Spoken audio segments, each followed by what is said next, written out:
ముఖ్యమంత్రి వైఎస్ జగన్మోహన్ రెడ్డి మాట ఇచ్చారంటే ఎన్ని ఒడిదుడుకులు ఎదురైనా ఇచ్చిన మాటకు కట్టుబడి నెరవేరుస్తారని నగర కార్పొరేషన్ చైర్పర్సన్ గానుగపెంట రమణమ్మ పేర్కొన్నారు.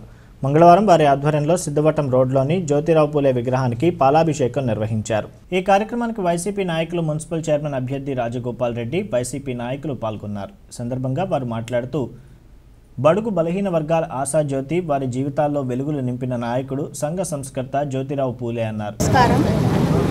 రాష్ట్రంలోని బీసీలందరికీ గవర్నమెంట్ నుంచి వచ్చే ప్రతిఫలాలు అందరికీ అందేలా చేస్తారు. పూలే గారు నాడు బీసీలకు మంచి పనులు చేశారు. నేడు జగన్ గారు చేస్తున్నారు. జ్యోతి పూలేరావు గారి పూలాభిషేకము అలాగే భారతదేశంలో మొట్టమొదటి బీసీ మహిళా టీచరు సావిత్రి పూలే గారి పూలాభిషేకం కార్యక్రమానికి ఇచ్చేసిన ముఖ్య అతిథులు రాజగోపాల్ రెడ్డి గారు, గురుమోహన్ గారు, పెద్దారెడ్డి గారు, కోల్రెడ్డి గారు, మౌలాలి గారు, చెన్నకృష్ణారెడ్డి గారు, సోదరి మనందరికీ నా నమస్కారం. నేడు మన జగన్మోహన్ రెడ్డి గారు ఈ రాష్ట్రంలో ఉన్న 139 బీసీ కులాలకు 56 కార్పొరేషన్లు ఏర్పాటు చేసి ప్రతి కులం నుంచి కూడా ఒక్కొక్క లీడర్ను తీసుకొని చిన్న అట్టడుగు వర్గాలు, ఏ రోజు రాజధాని ఎక్కడ ఉంది, ఎంపీలతో కలవని వాళ్ళు, ఎమ్మెల్యేలతో కలవని వాళ్ళు, ఢిల్లీ ఎలా ఉంది చూడని వాళ్ళని కూడా ఈరోజు పదవులు ఇచ్చి మీది ఈ రాజ్యము, మీరు కూడా ఏలండి, మీరు కూడా డెవలప్ కాండి అని చెప్పి 56 కులాలకు ఈరోజు కార్పొరేషన్ చైర్మన్లుగా ఇచ్చారు. ఈ సగర కులం తరఫున మా కుటుంబానికి ఇచ్చారు. అలాగే రాబోయే రోజుల్లో కూడా బీసీలకు వెన్నముక్కగా మన జగన్మోహన్ రెడ్డి గారు ఉంటారు. ఈరోజు రాష్ట్రంలో 2 పండుగలు ఒకేసారి రావడం జరిగింది, చాలా సంతోషకరం. ఒకటి దసరా పండుగ అయితే, మరొకటి బీసీలకు బ్రహ్మాండమైన సముచిత స్థానం కల్పించి రాష్ట్రంలోనే అత్యధిక జనాభా కలిగిన బీసీలకు మంచి ఉన్నత స్థాయి కల్పించి 56 కార్పొరేషన్లు ఒకేసారి రాష్ట్రంలో, ఒక్కొక్క కార్పొరేషన్ ఒక్కొక్కసారి ఎవరో రికమెండేషన్ల వల్ల అలా కాకుండా ఒకేసారిగా ఏకదాటిగా 56 కార్పొరేషన్లను ఒకటేసారి ప్రకటించిన ఏకైక ఘనత మన జగన్మోహన్ రెడ్డి గారిది. ఇలాంటి చరిత్ర దేశంలో ఇంతకుముందు ఈయనకంటే చాలామంది పెద్దలు ఎంతోమంది పరిపాలించినారు, కానీ ఇలాంటి సంచలనమైన రాష్ట్రంలోనే అత్యధిక జనాభా కలిగిన బీసీలు ఎందుకు రాజ్యాధికారం రాకూడదు, వాళ్ళకి ఎందుకు సముచిత స్థానం రాకూడదు అని చెప్పి ఈరోజు 56 కార్పొరేషన్లు ప్రకటించి ఆయన ఇవ్వడం, దాంట్లో భాగంగానే మన బద్వేలుకు ఒక అవకాశం రావడం, దాంట్లో ఆయన్ను గుర్తు చేసుకుంటూ మరియు మన బీసీ పెద్దలైన పూలే గారికి, ఆయన సతీమరికి పాలాభిషేకం చేసుకొని ఈరోజు మనం జగన్మోహన్ రెడ్డి గారికి ధన్యవాదాలు తెలుపుకుంటా ఉన్నాం. మరొక ముఖ్యమైన విషయం ఏంటంటే, అత్యధిక జనాభా కలిగిన బీసీలలో ఎవరైనా సరే, ఏ నాయకుడైనా మీటింగ్ పెట్టిన మరుక్షణం వాళ్ళు చెప్పేది ఏంటంటే బీసీలకు రాజ్యాధికారం అంటారు.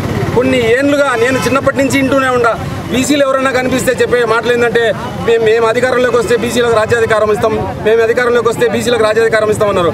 కానీ చెప్పడం కాకుండా అధికారంలోకి వచ్చిన సంవత్సరం రోజుల లోపలనే బీసీలకు 56 కార్పొరేషన్లు ఇచ్చిన ఏకైక ఘనత మా వైఎస్ జగన్మోహన్ రెడ్డి గారు చేసుకుంటూ ఆయన నాయకత్వంలో మేము పనిచేస్తున్నందుకు మేమందరం గర్వపడుతున్నాం. జగన్మోహన్ రెడ్డి మా నాయకుడు అయినందుకు, ఆయన మన ముఖ్యమంత్రి అయినందుకు మా బీసీలే కాదు మిగతా అన్ని అగ్రవర్ణాలు కూడా అందరూ కూడా చాలా సంతోషంగా ఉన్నారు.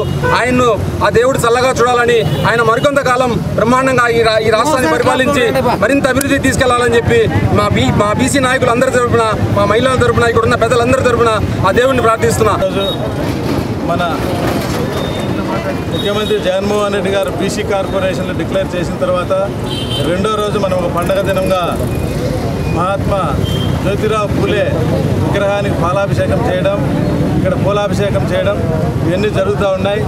గతంలో ముఖ్యమంత్రి గారు ఏదైతే బీసీలకు చెప్పిన దాని ప్రకారం ఈ రాష్ట్రంలో పాదయాత్రతో పాటు ఇంకా అనేక విషయాలను కూడా మరచకుండా అన్నిటిని ప్రతి విషయంలో కూడా ఒక అడుగు ముందుకేసి చెప్పినట్టుగా పనిచేస్తున్నటువంటి ముఖ్యమంత్రి మన ముఖ్యమంత్రి. దాంట్లో భాగంగానే ఇప్పుడు ఈ కార్పొరేషన్లన్నీ కూడా అందరికి ఇస్తూ మన బద్వేల్ నియోజకవర్గానికి సంబంధించి ఒక బీసీ నాయకుని గుర్తించి ఆయనకు ఈ ఉప్పర సగర కార్పొరేషన్ చైర్మన్ ఇవ్వడం కూడా చాలా గర్వకారణం. దీనికి మనమందరం కూడా పార్టీకి, జగన్మోహన్ రెడ్డి గారికి, మన ఎంపీ గారికి, మన ఎమ్మెల్యే గారికి, ఎమ్మెల్సీ గారికి అందరికి కూడా మనము రుణపడి ఉండాలా. దీని ద్వారా ఇక్కడ ఉండేటువంటి బీసీ నాయకులందరూ కూడా ఎదుగుతారని, అదేవిధంగా ముఖ్యమంత్రి కూడా బీసీలకు మంత్రి పదవుల్లో కూడా సముచిత స్థానం కల్పించినారు. అదేవిధంగా డిప్యూటీ ముఖ్యమంత్రి కూడా ఇవ్వడం జరిగింది. సో బీసీలు అంటే చాలా వరకు ఇదివరకు చంద్రబాబు ప్రభుత్వంలో ఎక్కడ ఉన్నారో వాళ్ళకి ఏం జరుగుతూ ఉండదు ఎవరికి తెలియదు.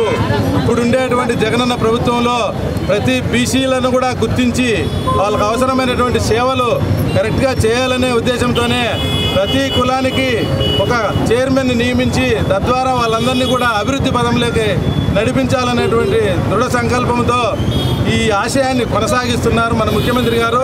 ఈ ఆశయాన్ని ఇలాంటి మన రమణమ్మ గారు ఆ అక్కగారు కానీ వాళ్ళ భర్త గారు శ్రీనివాసులు కానీ దీన్ని ముందుకు తీసుకుపోయి ఈ బద్వేల్ కాన్స్టిట్యున్సీలో కూడా ముఖ్యంగా నాకు తెలిసి మున్సిపాలిటీలో 50% ఎక్కడైతే రాష్ట్రానికి సంబంధించి ఎంతమంది ఉన్నారో ఇక్కడ కూడా 50% కానీ 50%కి మించి కూడా ప్రజలు ఓటర్లు ఉన్నారని నాకు తెలిసింది.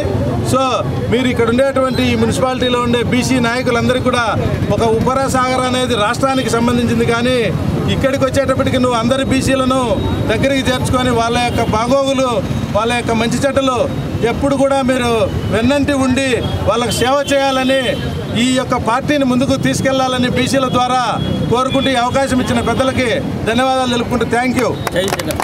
మరిన్ని అప్డేట్స్ కోసం మా యూట్యూబ్ ఛానల్ ని సబ్స్క్రైబ్ చేసుకోండి.